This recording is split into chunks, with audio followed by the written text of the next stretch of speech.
அண்ணாமலைக்கு அடிபட்டு ஹாஸ்பிட்டலில் படுத்துறாரு. இதுக்கெல்லாம் காரணம் மீனா தான் அப்படின்னு சொல்லிட்டு விஜயா பிடிச்சி கத்துறாங்க. முத்துவாலையும் எதுவும் சொல்லவே முடியல. அப்புறம் மீனா அப்படியே அழுதுனே போகிறாங்க. அப்படியே முத்து யோசிச்சிட்டே இருக்காரு.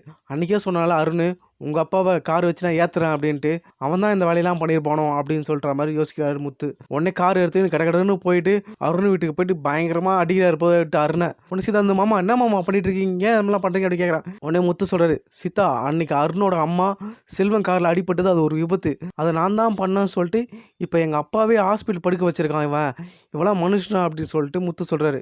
உடனே அருண் சொல்கிறார், டேய் உன்ன மாதிரி கேவலமான படிப்பறிவு இல்லாத வேலையை நான் செய்ய மாட்டேன்டா, இந்த வேலையை நான் பண்ணலை அப்படின்ற மாதிரி அருண் சொல்கிறாரு. உடனே முத்து இன்னும் கோவப்பட்டு அருண் அடிக்க போகிறாரு. அன்னைக்கு நீ சொன்னடா எங்கள் அப்பாவை கார் வச்சு இடிக்கிறேன்ட்டு, நீ பண்ணிட்டல எங்கள் அப்பாவுக்கு மட்டும் ஏதாவது ஆற்றுன்னு வச்சுக்கேன் உன்னை சும்மா விட மாட்டானா அப்படின்னு சொல்லிட்டு பயங்கரமாக அடிக்கிறாரு. உடனே அருண் சொல்கிறார், தபார் எனக்கு இந்த மாதிரி கீழ்த்தனமான வேலை கிடையாது, உன்னை தான் எனக்கு பழி வாங்கணும்னு ஆசை.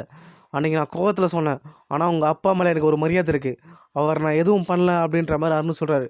உடனே சீதா சொல்கிறாங்க, இல்லை மாமா அருண் அப்படி பண்ணியிருக்க வாய்ப்பே இல்லை மாமா, எனக்கு நம்புங்க மாமா அப்படின்ற மாதிரி சீதா சொல்கிறாங்க. உடனே முத்து சொல்கிறாரு, எங்கள் அப்பாவுக்கு மட்டும் ஏதாவது ஆகட்டும் அதுக்கப்புறம் உனக்கு இருக்குது அப்படின்னு சொல்லிட்டு முத்து கோவத்தோடு அப்படியே போகிறாரு.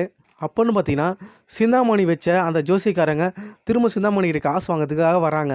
உடனே சிந்தாமணி கேட்குறாங்க, என்ன இப்போ தான் காசு கொடுத்து அனுப்பிச்சா திரும்ப வந்திருக்கீங்களா அப்படின்னு. உடனே ஜோசிக்காரர் சொல்கிறேன், அன்றைக்கி தான் நீங்கள் சொன்னீங்களே காசு தீர்ந்தா திரும்ப வந்து கேளுங்கன்ட்டு, ஒரு அவசர செலவு இருக்குது அதான் கேட்க வந்தேன் அப்படின்ற மாதிரி சொல்கிறாங்க. உடனே சிந்தாமணி உடனே காசு எடுத்து கொடுத்து, இந்த காசு வச்சுக்கோ, இப்போதைக்கு பிரச்சனை பெருசாக இருக்குது, கண்டிப்பாக நீ முத்து குடும்பத்தில் படுற மாதிரி எங்கேயும் இருந்துடாத, தயவு செஞ்சு வெளியூருக்கு போயிடு, இப்போ பிரச்சனை சீரியஸாக இருக்குது, அப்புறம் எல்லாமே மாறிடும் அப்படின்ற மாதிரி சிந்தாமணி சொல்கிறாங்க. இதெல்லாம் தூரத்துலேருந்து பார்த்த முத்து, என்ன இது சிந்தாமணி இந்த பொம்பளைக்கு காசு கொடுக்குது, அப்போ இதில் ஏதோ ஒரு பெரிய ஃப்ராடு தானே இருக்குது அப்படின்னு சொல்லிட்டு முத்து யோசிக்கிறாரு.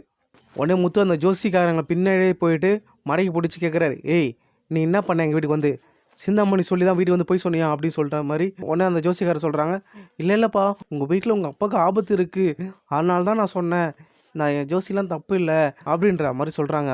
உடனே முத்து சொல்கிறாரு, அப்புறம் ஏன் இப்போ சிந்தாமணிகிட்ட காசு வாங்கினேன், பொய் சொல்லாமல் சொல்லிட்டு அப்படியே அடிக்கிறதுக்கு போகிறாரு. ஐயோ தம்பி நீங்கள் என்னை அடித்து ஏதாவது பண்ணுறாதீங்க, நான் உண்மையை சொல்லிடுறேன், சிந்தாமணி தான் அவங்க காசு கொடுத்து இந்த மாதிரி உங்கள் வீட்டுக்கு வந்து சொல்ல சொன்னாங்க, இந்த மீனான்ற பொண்ணால் தான் ஆபத்து, நான் அவங்க சொன்ன மாதிரியே நான் வந்து சொன்னேன், மற்றபடி எனக்கு எதுவும் தெரியாது தம்பி, என்னை விட்டுருங்க தம்பி அப்படின்னு சொல்கிற மாதிரி கெஞ்சுறாங்க.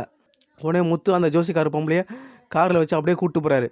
ஹாஸ்பிட்டலுக்கு கூப்பிட்டு போயிட்டு இந்த ஜோசிக்கார பொம்பளையை விஜயா முன்னே நிறுத்துறாரு.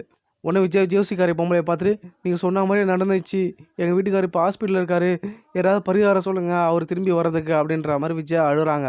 உடனே ஜோசிக்கார பொம்பளை என்ன சொல்கிறதுனே தெரியாமல் அப்படியே முழிக்கிறாங்க. உடனே முத்து சொல்கிறாரு, இப்போ அவங்க எந்த குறியை சொல்ல மாட்டாங்க, அவங்களுக்கு காசு கொடுத்தா தான் அவங்களுக்கு போய் சொல்லவே வரும் அப்படின்ற மாதிரி சொல்கிறாங்க.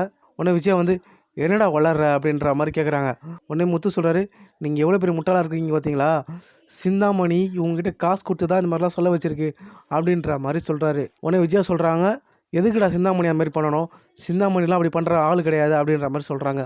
உடனே முத்து வந்து அந்த ஜோசிக்கார பொம்பளையும் மிரட்டுறாரு, நடந்த எல்லாம் உண்மையை சொல்லு அப்படின்ட்டு. உடனே ஜோசிக்கார பொம்பளையும் சொல்கிறாங்க, அம்மா இந்த வீட்டில் இருக்க அந்த பொண்ணு மீனாவெல்லாம் எந்த ஆபத்தும் கிடையாதும்மா, சிந்தாமணி காசு கொடுத்து தாம்மா இந்த விஷயத்தெல்லாம் சொல்ல சொன்னாங்க, அதனால தாம்மா நான் அப்படிலாம் சொன்னேன், என்னை மன்னிச்சிங்கம்மா அப்படின்ற மாதிரி சொல்கிறாங்க. உடனே விஜயா கேட்குறாங்க அதிர்ச்சியாக, என்ன சொல்கிறீங்க நீங்கள் சொல்கிறதுலாம் உண்மையா அப்படின்னு.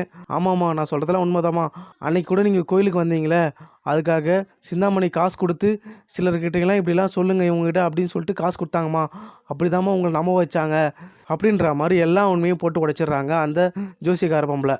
உடனே முத்து சொல்கிறாரு, நீங்கள் சிந்தாமணியோட பேச்சை நம்பி நீங்கள் தேவையில்லாமல் மீனவ மேலே மட்டும் தான் பழி போட்டீங்க, சிந்தாமணிக்கு மீனவம் பிடிக்காதுன்ற ஒரே காரணத்துக்காக இந்த எல்லா வேலையும் பண்ணியிருக்கு, அப்போ சிந்தாமணி தான் ஆள் வச்சு அப்பாவை இந்த மாதிரி பண்ணியிருக்கு, இப்போ நான் சிந்தாமணி வீட்டுக்கு தான் போகிறேன், இப்போ சிந்தாமணி நான் என்ன பண்ணுறேன் பாரு அப்படின்னு சொல்லிட்டு முத்து கோவத்தோட போகிறாரு.